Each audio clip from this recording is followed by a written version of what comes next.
Hey, what's up everybody? It's Original Dobo, and I wanted to talk a little bit about the video titled Pivot, so stay tuned.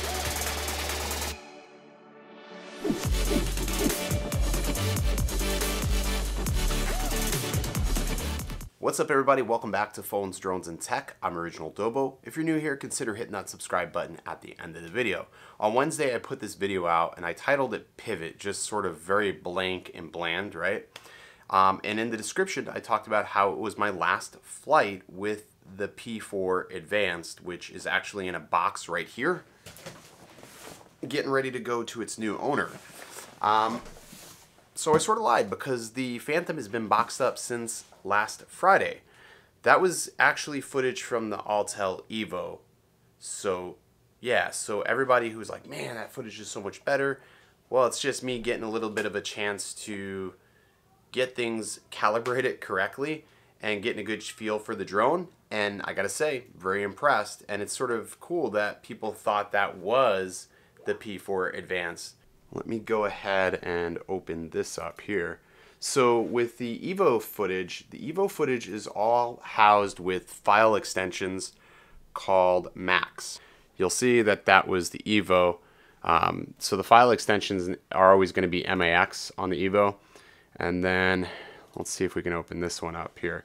You can see here's the church that I was at, and let's just go back to here. So there's the raw footage of the Evo.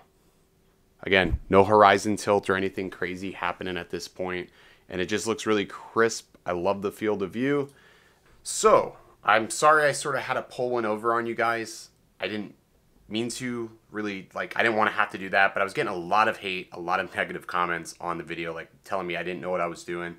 And that's just not true. I definitely know. It's not always the pilot. Sometimes you have to figure out the settings, find out the right balance for this drone. I've owned numerous DJI drones, and I'm always able to basically take my settings from one drone to the next. They're almost all pretty much universal in a sense.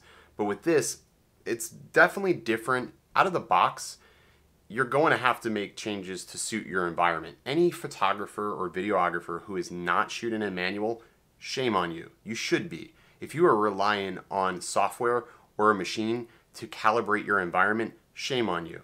You should be using manual. You're missing out if you're not. It's really easy to learn, and honestly, I shot that in log. I edited it, a little bit of color grading, some saturation enhancement, and adjusted the shadows, and beautiful. Didn't have to do anything with the horizon tilt. I actually just used the drone itself to calibrate the horizon. And for mine, I needed to go -2. Now, I did talk to Andrew from Autel Robotics, and they are passing all the information on to the engineers so they can get this corrected and hopefully have a software release for the drones by the time you receive them. I also saw people say, well, I don't know why people are posting things if it's not out. Think of it this way. If we're not posting and we're not talking about this, you could get a drone on the day of delivery and have these issues. Do you want that? Do you want to spend $1,000 and find out that you have these problems? Autel's going to get it fixed, and there won't be a problem when you get your drones. You're not going to have to go through all these beta issues like everybody else. That's why we do beta tests. That's why there's open betas for software like iOS. It's a good thing. It's not tarnishing the brand. We're not hurting Autel. We're providing positive feedback so they can make the product better for you guys. Anyways, I just wanted to share that with you all so you knew that that was actually the Evo drone. Another thing, 4K editing with proxies may be bad. I do have a pretty fast machine to edit with, and I think it's pretty quick. It's a Ryzen 5, and usually it edits 4K fast, but I tried doing proxies with the one video for the cinematic test, and I think maybe the proxies sort of failed me. I'm not going to edit with proxies anymore. It may take me a little bit longer, but at least I know the footage won't be tainted in any way, and I can, express satisfaction with the completed result. But yeah, there you go. So if you like this video, you want to know more about the Evo, I'm going to be doing a live review. So my review, I'm basically going to do it live with you guys, and you guys will be able to ask questions. We're going to do like a 20-minute Q&A, 20-minute review process covering all the bullet points. And then I'll also have footage that I'll be able to feed into the stream itself. I don't know if anybody's ever done a live review, but we're going to try it. It may be a complete disaster, or it may be a complete win. We'll have to see. Thank you so much for everybody who's subscribed recently. Thank you for all the positivity and comments. And thank you for all the negative comments. I will see you in the next one. Stay original.